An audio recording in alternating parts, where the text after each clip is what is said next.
Atiyazmi yetib keldi. Bir aylar kişileri muşnunga o'xshash qo'y go'shida ancha-muncha funtdan yetib ichib berang, intayin foyda qiladi.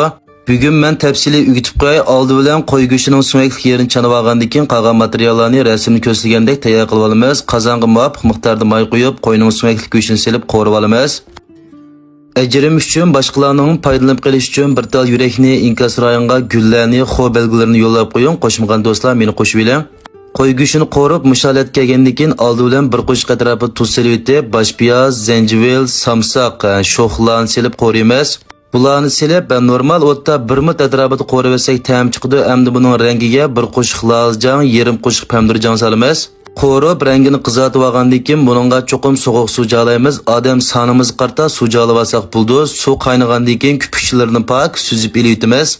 Azroq vaqtinglarni oldigan bo'ldim. Yozmi kelyotdim. Shalkochilik qilishni o'ylashayotgan, chomi finyango har xil ochiq qilishni o'ylashayotgan do'stlar bo'lsa, boshpat kirib, mening ash filmlarimni ko'rib, foydalanib qolsanglar bo'ldi. Undidar qo'shib, haqsiz masala so'rsanglar bo'ladi.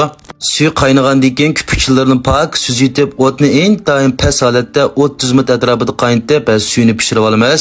Tuz ta'min etayotgandan keyin muvofiq miqdor tuz, yarim qo'shq oq muz solamiz.